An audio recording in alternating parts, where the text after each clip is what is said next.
You're listening to The Artist Athlete, episode 68.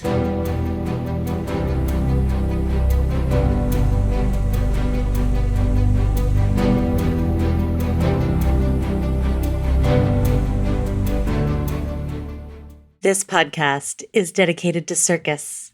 It's a place for professionals in the industry to share their stories, viewpoints, and information, and a place for outsiders to get a sneak peek into this world. Hey friends, fans, and enemies.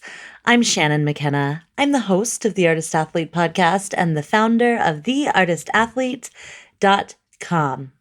I usually don't like to discuss super topical or date-specific things on this podcast because I know that people will binge listen or they'll listen at times or find the podcast at different times, so it doesn't make a lot of sense to produce super recent news or content.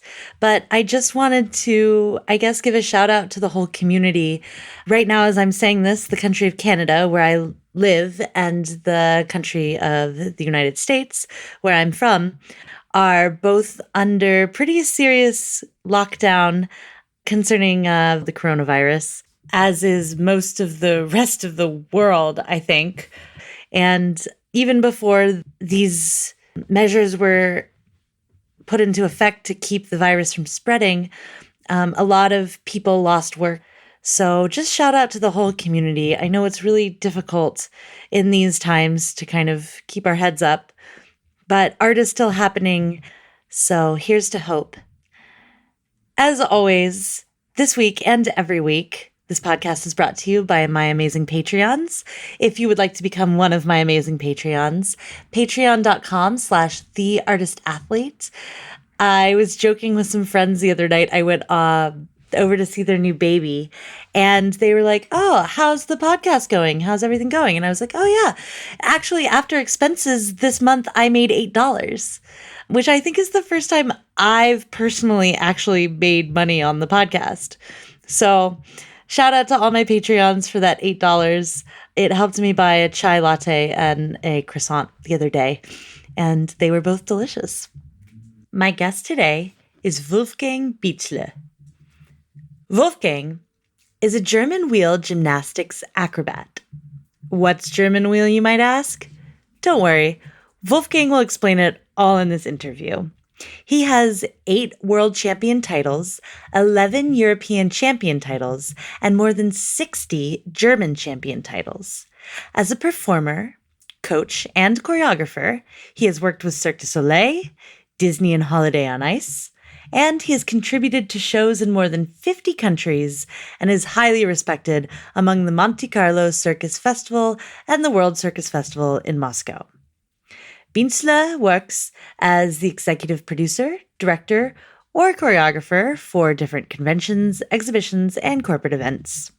Today, he lives in Chicago, Illinois, in the U.S., and he runs his own company, Wheel Jam, to educate and train people of every age to do German wheel gymnastics. Here's my interview with Wolfgang Bientzle.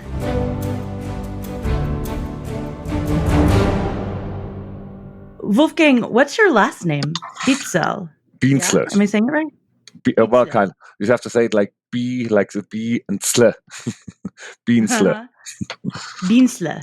Yes. Okay. Wolfgang Bientzle. Wolfgang Welcome Bientzle. To the Artist Athlete. Yes. Bientzle. Yes. So perfect.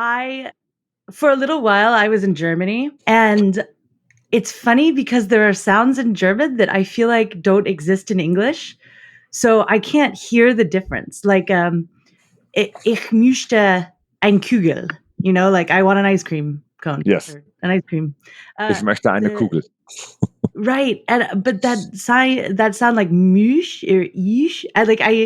It's really hard to hear the difference. So I would have German friends who were like, no, it's not like müsh, it's like müsh, and I'd be like, you're saying the same thing to me, like I can't hear it.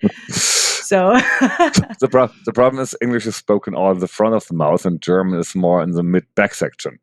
So, okay. And that's where it goes with listening and with the speaking as well. So that's the main difference, but it's a totally different word of speaking.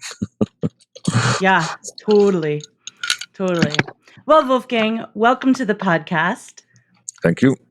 So, aside from being German, Mhm. who are you and what do you do?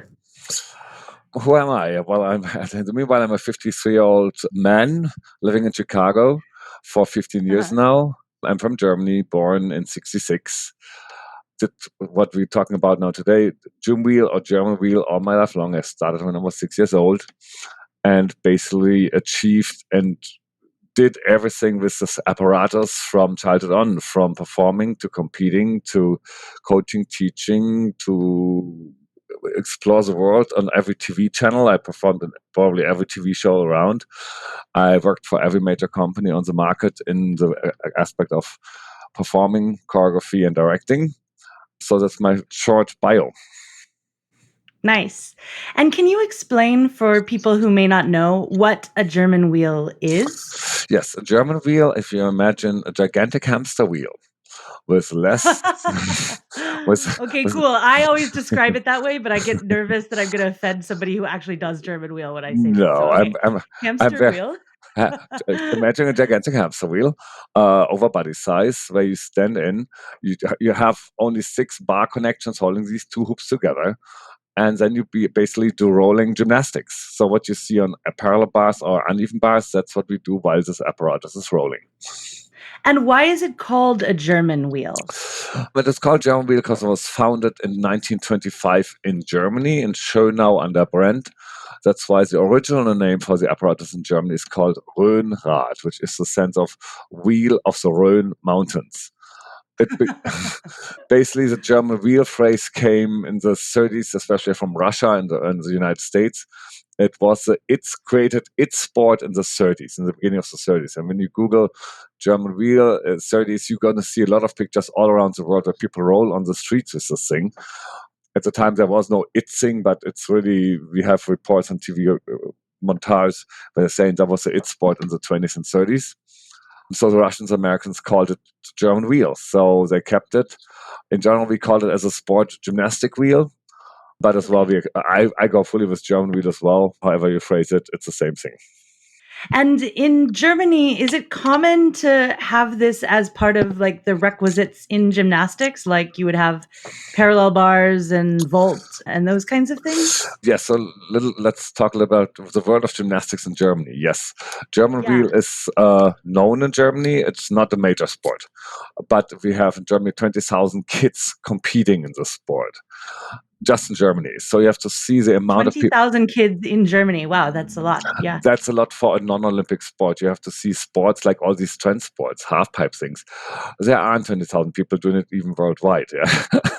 So in Europe, it's a common gymnastic sport besides the Olympic sports. So besides apparatus, gymnastic, rhythmic, acrobatics, trampoline, German wheel or gymnastic wheel is a common gymnastic sport. Okay. But it's not in the Olympics. It's not Olympic, but there we have our highest rank is going up to World Championship titles. So the USA Wheel Gymnastics is hosting this year the World Championships and our WheelFEST Adjunct Performance and Workshop Festival in July in Jersey City, New York. And so yes, we have World Championships as our highest competition. I see. And how did it cross over into circus? That's a good question. So it was concepted basically as a fitness apparatus in the 20s from Smith Otto Fike. He had the concept just to roll around to fitness. They then created out of this a competition system. But as well, at the same time, they came over to the United States to perform on Broadway in the variety and burlesque theaters in the end 20s, beginning 30s. So from the very beginning, this was an apparatus which was appreciated by the competitive world and by the performance world. In Europe, it was more than created back in the 60s as a competitive sport, while in Russia and the United States, it was more seen as a variety or circus apparatus. And it came back to, and we have to say thank you, Cirque du Soleil. To the United States, it came back in the 90s when Cirque picked it up for the Quidam and La Nuba show. Is training gymnastic German wheel different than circus? Are there different tricks? Is it a different kind of way to approach the apparatus? It's a different way to approach the apparatus. In competition, to succeed in competitions, it's the same gymnastics. If you want to succeed in the competitive world, you have to practice 5 times a week over years. For German wheel, you need 10 years to master it, to be kind of really good on a certain level to achieve something on the world stage. As a performer, you might need 6 years minimum to look good on stage. That's why you see a lot of sear wheels at the moment and not gym wheels. Gym wheels, it takes you really a long time to master. Sear wheels, it takes you a year and you're able to perform. So we have these two apparatus inside the wheel gymnastics sport. The sear wheel is a single hoop and the gym wheel is a double hoop, which is a gigantic hamster wheel. So now sear wheel, is that it's part of wheel gymnastics or German wheel, yes. Oh, interesting. Because I know sear wheel came from Circus. It's not. Yes. Daniel Sear brought the sear wheel. Basically, he created the sear wheel tricks. So there was a kind of variation. The guy of Fike had a kind of single wheel on hand, but it totally got lost, and it wasn't the sear wheel as we see today. It was basically a single hoop, and you had holding handles on. But Daniel Sear, all honor to him, he brought it back in the 90s. He basically took the sear wheel, took the single hoop or sear wheel, and created all the tricks you've seen today. All the honor to Daniel Sear. He brought this back, and that's why we have this kind of sear wheel boom all around the world. But sear wheel and gymnastic wheel is the same sport in general. That's why at the Wheel Gymnastics World Championship in New York, you have sear wheel discipline and gym wheel discipline. Gotcha. Interesting. I didn't know that it was. I mean, I know Daniel Sear and his contribution, but I had no idea that it existed outside of the circus world, that it was actually gymnastic as well. As I said, all honor to Daniel Sear. He brought it definitely back. He created a new world of the tricks for this thing because it was stuck in the 20s. It was Otto Fike at the time in 25 created the German wheel as we see it now, as the gigantic hamster wheel. He created the first prototype of this uni wheel, which is now a sear wheel. He created a globe wheel, a very narrow wheel. He had a couple of patents on everything. Out of these creations, the majority of these ending up now in the circus world. And for the competitive athletic world, we have now the sear wheel and the German wheel or gymnastic wheel going. Wow, I'm learning so much.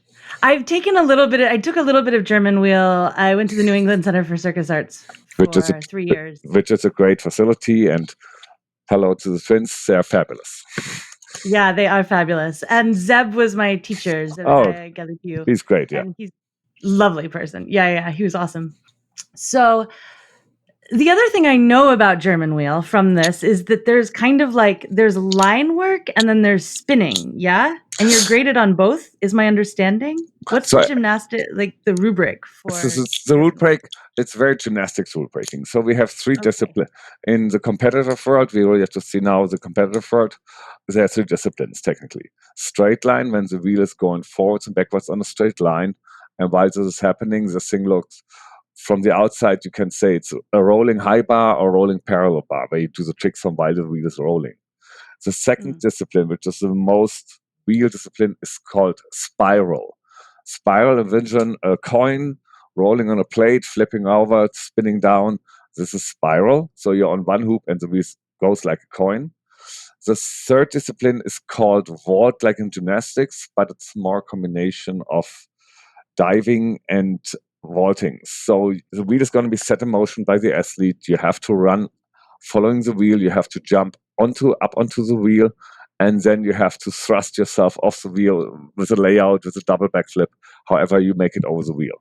So it's a combination of gymnastics and diving, because in the end you have to land on a mat. I see. And if someone comes to you and they don't want to do competitive wheel, they just want to they want to be a performer, or they're interested in taking a more circus route, do you train them differently or focus on different aspects of the German wheel than you would for a gymnastic person? No, not in the beginning. So I approach wheel and advertise it to all of my students. It's a sport for everyone. My programs here in Chicago, running from 2 years to 75. So 75 is not a limitation. We welcome older human beings as well. We run from show to high competitive, from fitness to super recreational, from special needs to teenage just fun classes. wheel is approachable for everyone. The beginning, the basics are the same for everybody. You have to, within 2 minutes, that's a great thing about German wheel at every age. Within 2 minutes, you are able to roll inside the wheel by yourself. There is no longer approach necessary. Then to stabilize it and to master it, it's going to take you years.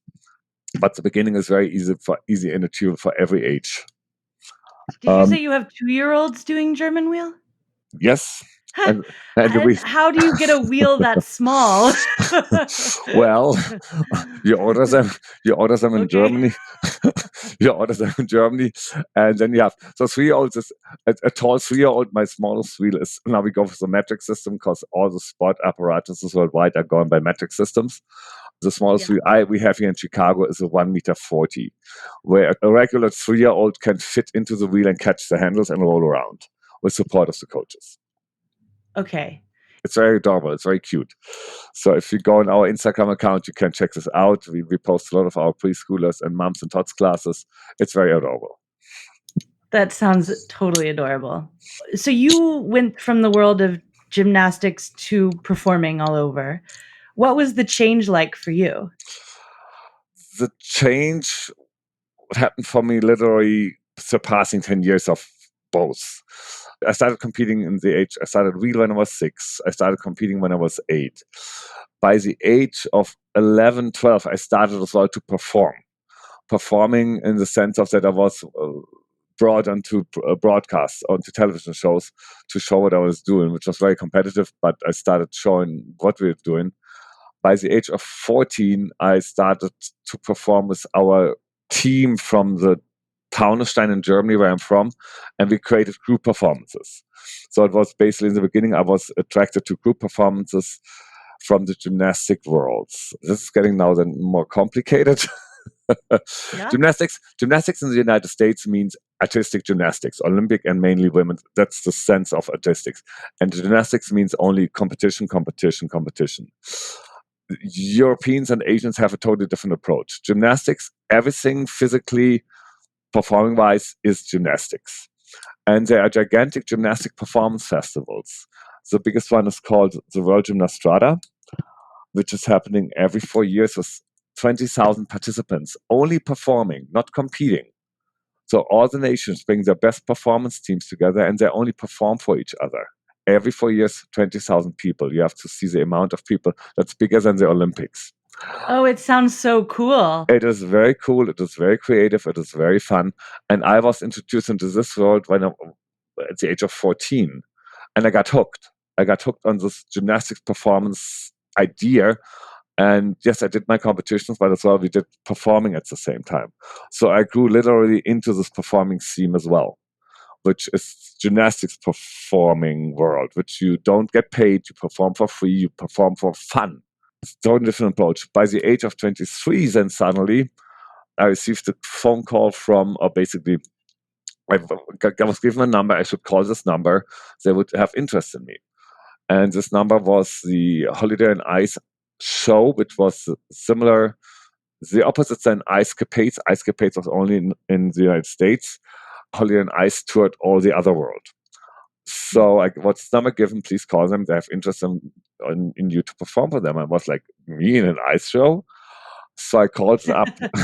I called up the company and said, yes, I'm supposed to call you. And they said, yes, we want you. We want you to put you on ice. I was like, how? Well, we put spikes on your wheel. And I was like, okay. And then I ended up and did a 2-year contract with Holiday on Ice all over Europe and South Africa and the Eastern European world at the time. They put spikes on your wheel? Yes, they put spikes on. They purchased the wheel, a couple of wheels, and put spikes on, and then they checked out what I can do on ice, and then I was hired. That's so odd. I mean, like, German wheel to me feels already like kind of a death trap. Like, those things can really come at you. To add spikes to it sounds like a Mad Max situation. I only can agree. So okay. So when people are asking me, so why are you doing this? I tell everybody, so what we're doing here is weird. You're in a wheel, you're rolling around. Come on, you're a gigantic hamster, and then to put this on ice is even a step further. Yeah. The gimmick on the ice, you're limited on the tricks you can do, because really on the floor, if you see the videos on YouTube, what these young people doing this day in the high competition level is crazy. You cannot do these things on ice because you have the spikes and limited. But the effect to have a rolling wheel on ice, people understand the concept that this is really hard. And even if you cannot do the full technical skill level you have, but it is impressive to roll on the ice. It's hard because it's a human understanding. Come on, we know we walk on the ice and we know we slip. And then suddenly you see a wheel rolling on the ice and somebody's doing things in it. So it's impressive on its own. Just the rolling wheel on the ice and somebody does a split or rolls like a coin around spinning.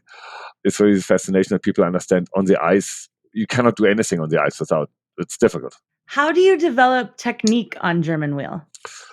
It's the same like in every sport. So let's go to the coaching levels. I started coaching when I was 13 years old as a junior assistant coach. And then my first coaching certificates I received at the age of 14 and 16, which is standard in Europe if you want to coach.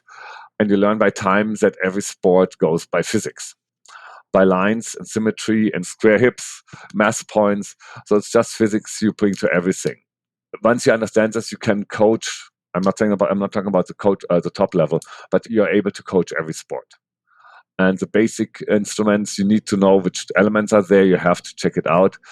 But you start from the very beginning. German wheel, you will learn very fast that you cannot do anything without a coach in the beginning. Because you said it before, a death wheel, you slam yourself into danger. If you try things out by yourself and you have no clue what you're doing, then you're lost in the thing and you get hurt. That's the thing you learn very quick. You need a coach beside you to learn all the basics and the advanced level things. And it takes you a while before you can do them by yourself. If you come to a coaching class in wheel, you see all the coaches walking with the athletes. And only when you excel, you're going to be able to do it by yourself. And you learn this very quick because when you fall right on metal and right on the floor. There is no other thing protecting you. And it's like also, not only do you fall, like usually when you fall, like the thing that you're on stops, but it's a wheel. Yeah. So it keeps going. So not only do you have to fall, you have to like get out of the way of the wheel. Yeah, and that's why I said you fall for sure. If you fall out of it, you fall onto something. You fall onto a metal bar or a metal hoop standing up off the floor. So it is impacting. You learn this very quick, and you have to really take your time to learn things to be secure and safe. It takes time. In the long-term run. So as I said in the beginning is very approachable. Within 2 minutes, you roll around secure and safe. That sounds opposite of what I told now, but that's how it is. The first 2 minutes you can roll by yourself and it's very safe. To progress over years, it takes really the years. Yeah, totally. So when do you, like, I presume in just like any other form of gymnastics, and I'm going back to artistic gymnastics because I think that's the best reference for most people, you have certain ways that you flip and rotate, right? Because you just have a body and bodies can only do so much. But now you've got this added, in German wheel, like this added requisite. You have the actual wheel. Yeah. So I'm assuming that there's like all sorts of different ways to challenge physics when you have something rolling. Are there like requisite or like tricks that you have to do by the rubric, kind of what we talked about before, like spiral or line work or all of that? And then within that, how much innovation is happening within the sport? It's in every sport. Every couple of years, there's somebody excelling and moving the sport forward. In the regulation works. So if you, for example, if you create new tricks, you can get them to do in competitions. Let's go for the competitive. If you go performing and artistic wise, you can create, and whatever you can make to survive, you can perform. In the competition world, if you have a high standard and you put a new trick in, new trick, you can do that. It just might not be listed as a trick, but you can do these things. So there's no holding back, reinventing the wheel then, definitely. And again, we have the last 20 years with Daniel Sear and Julian Silliau, who created more tricks to the wheel world in Sear wheel and gymnastic wheel. This opened up a completely new world to the spiral section. Spiral now is even more defying gravity. When you see the Sear wheelers, what they're doing, these elements are going now over to the gym wheel part in the even competitive world. So there is always, in all artistic sports, like we saw it in 76, we saw it Nadia Comaneci. That's the top, that's the end. But Nadia Comaneci just opened the door to a new world of gymnastics. And once we thought, oh, that's not all the same. And then there is Simone Biles, who opens the world for female gymnastics on a level where nobody expected, and suddenly all the others are coming up. So this happens in every sport after cup. In every sport, look at figure skating. Who thought about quadruples? Now these Russian girls are doing quadruples, and solid.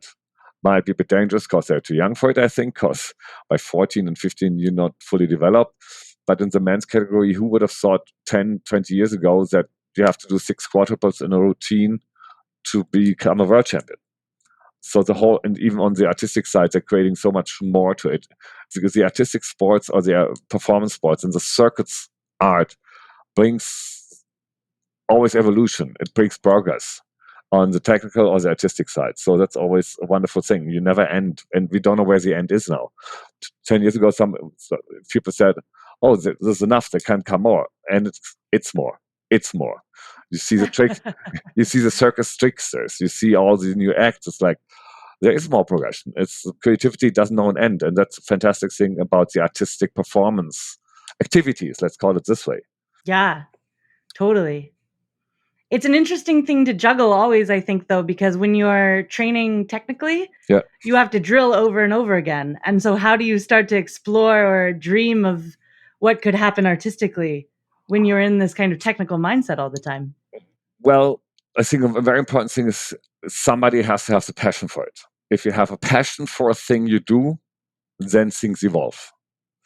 It's the people who are really with a full heart into the discipline or into whatever you would do, then things evolve automatically after a while, because that carries you on, that gives you motivation. It's not the motivation to do this as a job or to earn money with it. It's the motivation that you love this thing you do so much that you just keep going and going and going. And out of this, you develop better skills.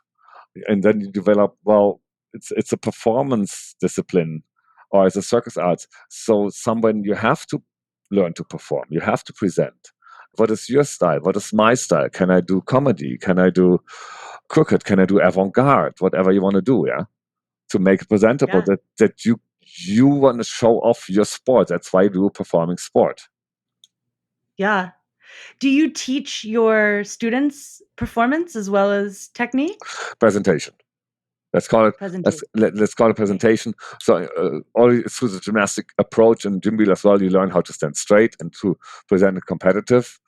To go to the performance sector, yes, we do a lot of parades. We do a lot of little small gigs. And by the own interest of my students, we teach them as well. Here, you print it.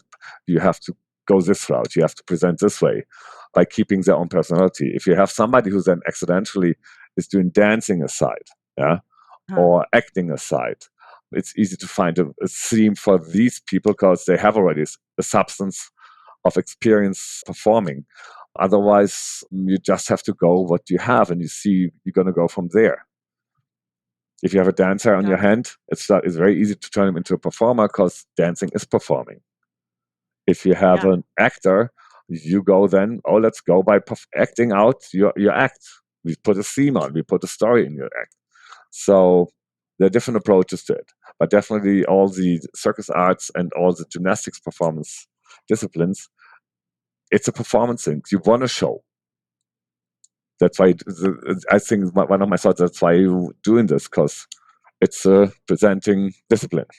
Totally. You want people to look at you. Yeah. Well, in other sports as well. In soccer, you wanna win. In gymnastics, you want to win as well as a sport. But in gymnastics as well, you really have to show off. Why is Simone Biles so grande? Why is she so adorable? Because she's charming and she shows off. She sure does. And she's got something to show, too. She got something to show. Sure. She got the skill. She got the discipline. She got I think she's adorable. She got a great mindset out of what I've seen of her. Gymnastics is a show-off. And if you can't do this, then this is not the sport for you, I think. So who are the Simone Bileses of the German wheel world? Who are the people to YouTube? Who are the people to watch these days? These days, the current world champion, Kira Homeyer from Germany. Okay. Definitely competitive side. On the gym wheel, look up for Julian Silliau, who was the coach for Sepp Galibo from Neckar. For all the spiral things, definitely this is a treat. Konstantin Mourariev from Russia. He has a Fat Man Act on YouTube. It's a great comedy act. It's fantastic. Sure. Yeah, it's a great act. These are the three people I would say people, if they want to see contemporary wheel and how it's performed contemporary in the professional world and in the amateur world, these are the three names. I would say Kira Homeyer from Germany, Julian Silliau from Canada, and Konstantin Mourariev from Russia. Very cool. We'll put links to all of their work in the show notes as well. Yeah, nice. So when you came to Chicago, did you initially design to want to build a German wheel program? No. No. How did that happen? Well, like a lot of things happened to me in my life. Things does happen. So yes, I did wheel for my own life, and maybe as a kid I had the dream, well, I want to make my living with it. There was no option for me at this time. As a gymnast or as a wheeler in the 70s and 80s, there was no option for you to make money out of your activity. There was no Cirque du Soleil, there was nothing. So the opportunity to make money out of my activity, to be very neutral, was thrown onto me in the end 80s with Holiday on Ice hiring me. Out of this, I created my professional performance career and everything. And then from performing, I went to directing, to producing in the gymnastics world and corporate world. And then it came in 2003. And this producing and choreographing and directing world in Europe, it came to a halt. I didn't move forward anymore. And so by 2005, I met my partner. My partner was already living here in Chicago. And I was like, well, I can move. I don't have to stay in Germany. I don't have to stay in Europe. So I moved to Chicago more in the aspect, okay, I can do corporate work here. I can produce, I can direct. I can still perform, but I did for years. So that's the reason why I came to Chicago, to live with my partner and just do my little thing for myself. I didn't think anymore to coach a lot or to create something what we have created within the last 15 years, 11 years, yes. Wow. It just happened. So you just were like, I'm going to move to Chicago. I'm in love. I can do what I want to do anywhere in the world. So why not Chicago? Yes. Yeah. And did someone ask you to teach them or what? Yes. So while in Chicago, I tried to get some contacts. I connected with Paul Miller, who is the founder of Circus team in Chicago. The Chicago Youth Circus is a very social approach of the community circus. So bringing kids and of all neighborhoods and bring them together and have fun and do circus and give them a chance to see achieve something different in the perspective of no football, no baseball. And there was no circus when it was 2004. Circus was not as it is now. It was still it's still a niche, but it was very, very small. Old circus was still like, oh yeah, Big Apple, oh yeah, Barnum. And we got in contact, and I said, oh, I can do a workshop for you. And so they did a workshop with me, and he said, I would like to start this in my circus program for my kids. I said, sure. So he got a couple of wheels, and then I started to work with the circus team, kids and teenagers, to do wheel. And out of this, it got more and more and more, and I created my own company, and the USA Wheel Gymnastics Federation was created, and we brought up professional performers, competitors. Out of the circus team program, we supported youth into college, into the professional performance and coaching world. So we have created a way for young people to do wheel and have a future with it. And on the international scene, how do American wheel artists measure up? The first couple of World Championships, we were going there as USA Wheel to be presenting and losing. So it was clear we going there not to win anything. Yes, we had maybe once or twice a junior boy who was able to sneak into the finals and snatch a bronze medal in one of the disciplines finals, but there was no option. We are now at the moment where the whole federation in every category, sea wheel, gym wheel, boys, girls, men and women, we are able to say we are in a good mid-section level. We started basically a competitive program in 2011, so that's now 8 years. And we have a good standard internationally to be seen. I would say in the men and junior boy section, we are in the top 10. In the ladies program, now we're in the top 20. As a nation, congratulations. Wow. We are very pleased with the situation at the moment. We are very happy. So last year we realized, we are in the pot. We're not at the top, but we're in a good mix, and we have a good perspective ahead of us. And thank you for the compliment. Of course. Thank you for your work. What kind of facility do you need to do German wheel? Ideally, it's a basketball court gym. In general, I say it has to be an even floor. So it can be concrete or wooden floor or a rubber-coated floor. It just has to be even. The best one is basketball court. Okay. And size-wise the same. So if you have a gym with a basketball court size floor, a regular school gym, that's perfect. And like, I know in competitions, they have like a requisite size for the floor too, right? Like yes. You tape it off and you have to do everything within those. In the area, it's the same. It's like the same for artistic gymnastics, rhythmic. You got your competing fields. So for example, for spiral, it's a square by 13.5 to 13.5 meters. In straight line, it's 23 meters long and 3 meters wide. And once you step out of it, same rule as gymnastics, then you lose points. When you're doing performances that are not in competition, what's the smallest? Do you usually? I'm sorry? You're asking for the smallest area you can do wheel? I feel like that's something producers ask you a lot. Yes, isn't it? yes, they did. Yeah. Well, not anymore, but they did. And let's say it this way: it depends on your level on your technical level. So I was performing on the small stages and were able to put full acts on. So I did once a TV show in London where I literally could do with my wheel only one revolution. And they gave me a semicircle of diameter of 4 meters.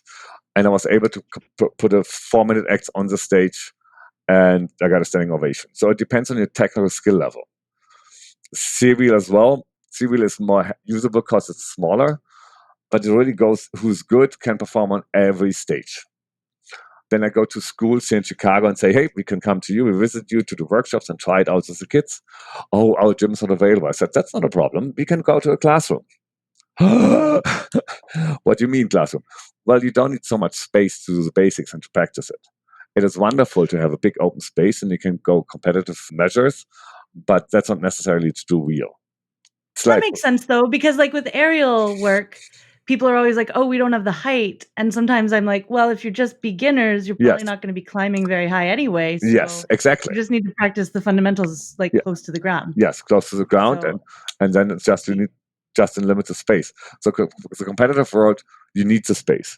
But to do wheel itself and for performance, as small as the space is, as better you have to be to shine. Gotcha.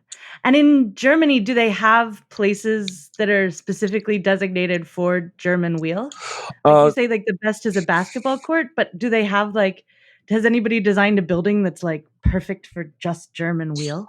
No, because there's no need for it. There is no need for it. You need an open wide area, a basketball court size, which in Germany every gym has. Most of the gyms have. So there is no need to create something out of the world. Because the wheel, in Germany, they have most of the times compact wheels. So the wheel is coming in two ways.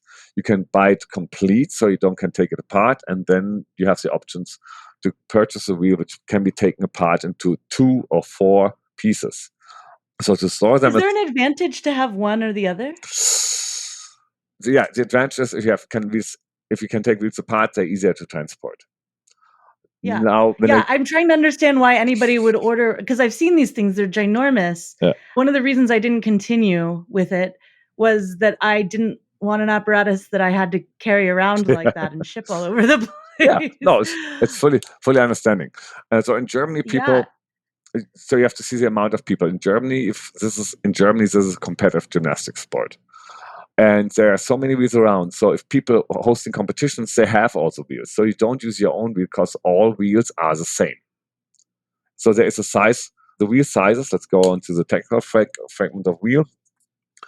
Wheel sizes starting from 1.40 meter to 2.50 meter. And they're growing up manufactured-wise by 5 centimeters. And so if you're hosting a competition, you have to provide all the wheel sizes. So the athletes don't bring their own wheel. The athletes go traveling to these venues, and then the wheel sizes are given because it's like a beam, it's like a bar, it's all the same. Okay, but the wheel its height is different, like a different size wheel with a different So if you host person. Yes, if you host a competition, you have to make sure that you have all wheel sizes available. Okay.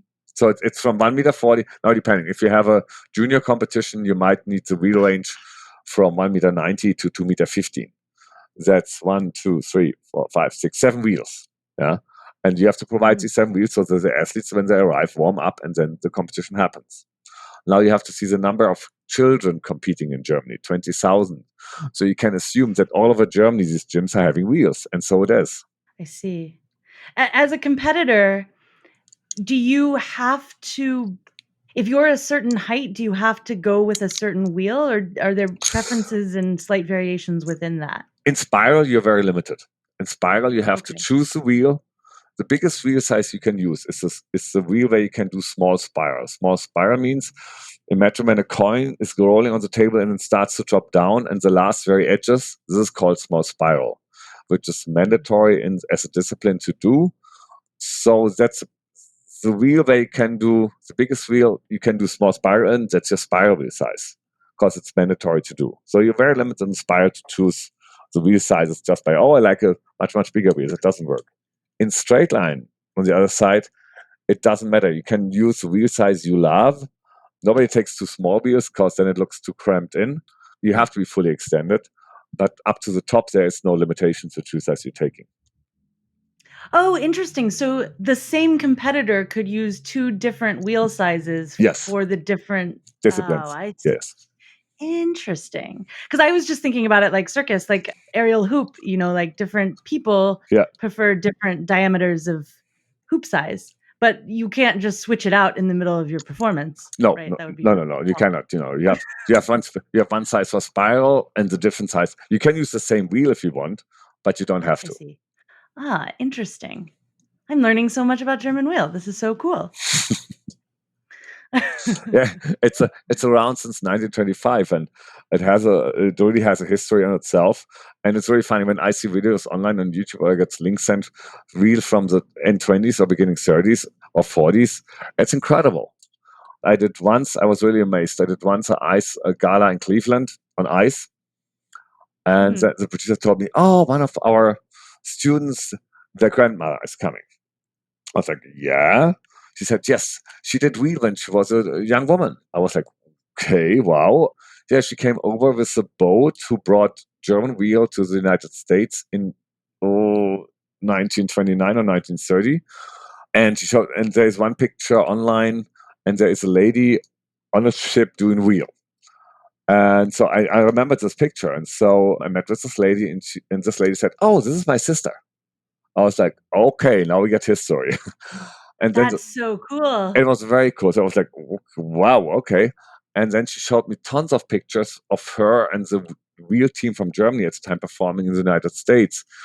And the amazing thing is a baseball field, and it looks like a really big baseball field. She showed me pictures with 30 wheels. 30 women doing small coin spiral in wheels at the time. It's the early 30s. I was blown away. I saw the pictures. I was like, wow. It was pretty amazing. That sounds pretty amazing. Yeah. That's super cool. So it has such a rich history. It has a history as a sport. The history of wild wheels, it was founded in Germany in 1925. It came up with Germany at the time. It was used, if you watch the movies of Leni Riefenstahl from the Olympics in Berlin. Wheel was a demonstration discipline and was used in the opening gala and around the Olympics. So every kid was kind of doing wheel in Germany at the time because that's how it was. So after the Second World War, wheel was vanished because I think 2 reasons. I'm not a historian, but basically one thing, it was made of iron. So iron was a need in Europe, so everything got melted together. The other thing, it was seen as a German Nazi sport. You have to see the historic thing. Not that the sport can be approached, but the images and everything, and especially the Leni Riefenstahl movie from the 36 Olympics had these images. Right. So wheel got lost. Wheel came back in the mid-50s and established back as a competitive sport in the 60s. As an international sport, it started to bloom again in the 70s, and the first country to do wheel after Germany itself was then Israel, then Japan, Then the middle, interesting. Very interesting. Okay. Then the Middle European countries, now wheel is back on every continent. I'm not saying every country, but they do wheel, and I'm not saying as well competitive. Wheel is done on every continent for pleasure or for even Antarctica. I doubt that. So if you count Antarctica as a continent, apparently you can do it with spikes on the wheel. I hear. Yes, I could roll around there. Yeah, no. I'm sure for sure one of the sea wheelers has been in Antarctica, but I don't know. But everywhere else, yes, in Africa, in Latin America. So as Americas and Asia, it's done now worldwide as a sport. And I really tried to phrase it as an activity. And when I came over to the States, they were like, "Oh, you're a competitor. You're a competitor." I'm just like, first of all, I do this because I love it. I did every facet of the thing, from competing to performing, from coaching, every aspect of wheels. So in Chicago, as I said before, we cover besides, we don't have any senior group at the moment, but every other aspect, from 2 to 75, from special needs to high competitive, from show to recreational ladies fitness. We cover all the facets of wheel. That's very excellent.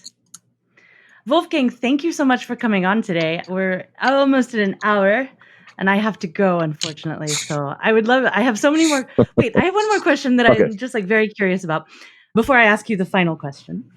But my question that I'm very curious about is there a particular body type for a wheel? Like when you look at people, you're like, they would be great at German wheel. No. Do you know, I'm thinking about gymnasts, they're very short, they rotate very quickly, those kinds of things. And here's the cool German wheel? It doesn't matter. Is there something that No, it doesn't matter. So the good thing about German wheel is that the wheels have different sizes. So by getting taller, you take a bigger wheel.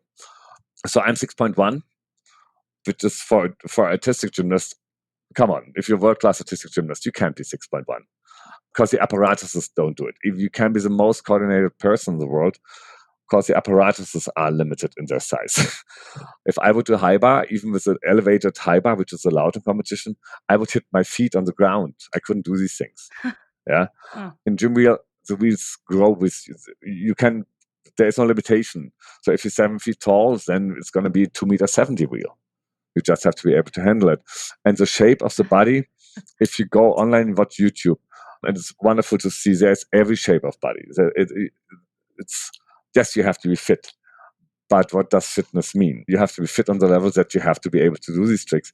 If you see the girls, especially in the competitive world, and then we have the link from our YouTube channel from Andreas Brauner. If you see the ladies competing at Worlds, you see women competing in their own shape. There is nothing in the press. You have to be muscular, or you have to be skinny, or you have to be tall, or you have to be tiny. It's colorful. It's wonderful. Everybody can do wheel, and there's no limitation of body shape or size. That's awesome.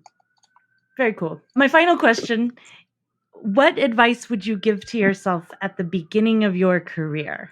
Have fun. If you like it and have fun, that's the best thing. No more advice needed. If you like this, do it.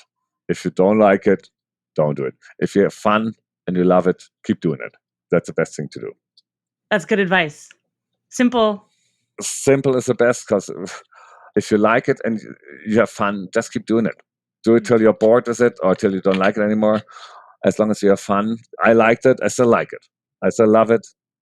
And here, sorry, some of my computer. So I still like it. I'm still sometimes doing it, but I coach. I'm still in love with the sport, with the apparatus itself. My passion is now to bring it out, to give it to everyone. I love the thing. I think it's very useful for everyone. And just the fun and the pleasure of it is great. Wolfgang, thank you so much for coming on the podcast today. Thank you for having me. That was my interview with Wolfgang Bientzle. Wolfgang cited a whole bunch of different artists and different people who are training German wheel in different capacities. And he actually sent me a whole list of references. So if you look down in the show notes, you will see those references, and you can click around on YouTube or different sites and see some of the best, the Simone Biles of the German wheel world, if you will, and check out some of their work. Also, if you're super interested or just don't have any travel plans yet, July 13th through 19th, hopefully everything will be up and in working order by then. But that's when the New York, Jersey City area is hosting the World Championship and WheelFEST. So if you go to www.usawheelgymnastics.com, you can find more information about that. There is one other thing I wanted to talk about that I thought was particularly interesting in this interview. And I thought the whole interview was pretty interesting, actually. I don't know about y'all. But there was this one part where Wolfgang started to talk about how sport progresses and how things that people were doing when German wheel was invented are completely different than they do now, and how this happens in all sports. And it made me kind of go on like a late night research session about why this happens. And there's actually a scientific reason for this, they think. And it's because you have a network of neurons in your brain called the reticular activating system. And I'm just going to read from ScienceDirect.com that defines it as located in the brainstem, and it projects anteriorly into the hypothalamus, and it mediates behavior, as well as posteriorly to the thalamus, which doesn't mean very much if you're not like a brain person. But basically, it helps our brains decide what information we focus on and what information we delete. And it kind of goes back to what we were talking about last week with Christine about limiting beliefs. When you see someone do something, the article that I started to read about was talking about the 4-minute mile and how for a really long time they said it was impossible until allegedly the 6th of May in 1954, when Roger Bannister, he ran it in 3 minutes, 59 seconds and 4 milliseconds. And then about a month later, another guy from Australia, John Landy, ran a 4-minute mile in even less time. And then about a year later, 3 more people did it. And a year later, 5 or 6 more people did it.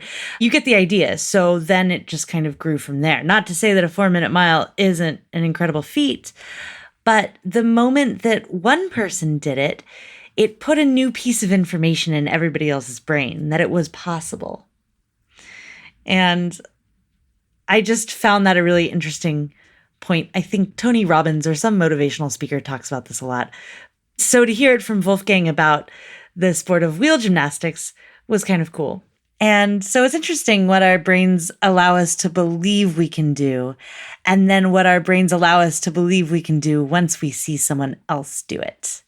But what I'm interested in is, what does it take to be that first person, that Bannister, to run the 4-minute mile, or Simone Biles? You know, these people who haven't seen anyone else do it first, but somehow they manage to override or reprogram their reticular activating system to allow it to be possible for them to do it. If you want more musings from me or aerial training tips, some inspiration maybe, I am on Instagram. I'm at _artist_athlete. My Facebook page is The Artist Athlete. My website's theartistathlete.com. And you can find me also on Patreon, patreon.com/theartistathlete. Thanks for tuning in. Talk at you next week, friends, fans, and enemies.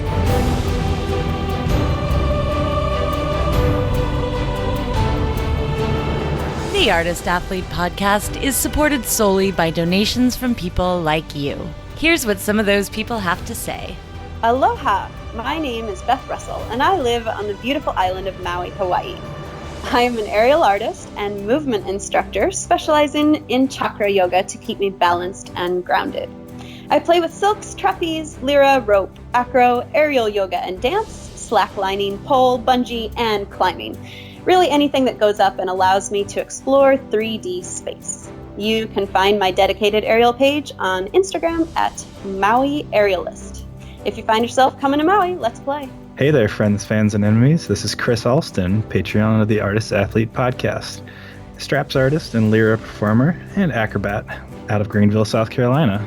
So if you're ever passing through, make sure to stop in and see me and my friends. We have a wonderful space, and we'd love to see you. Hi, my name is Erica Lee. I'm from St. Louis, Missouri, and I'm an aerialist. I teach performing arts to elementary school during the day and do pole and slings and rope by night. I really, really like the Artist Athlete podcast because it gives me a lot of circus goals to look forward to. It gives me a lot of insight on what's going on around the world in circus, and that's why I'm a Patreon. Hello, all.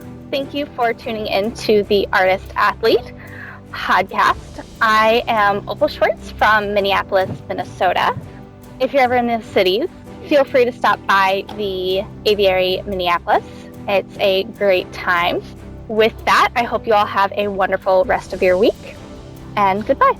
Hey there, artists and athletes. This is Andy Smith, owner and artistic director at Saltaire Circus School in Jacksonville Beach, Florida. And I want to thank you for contributing to the Artist Athlete podcast. If you ever find yourself down in Florida, come check us out. Whether you're an artist, athlete, or someone ordinary just looking to be extraordinary, we got a place for you.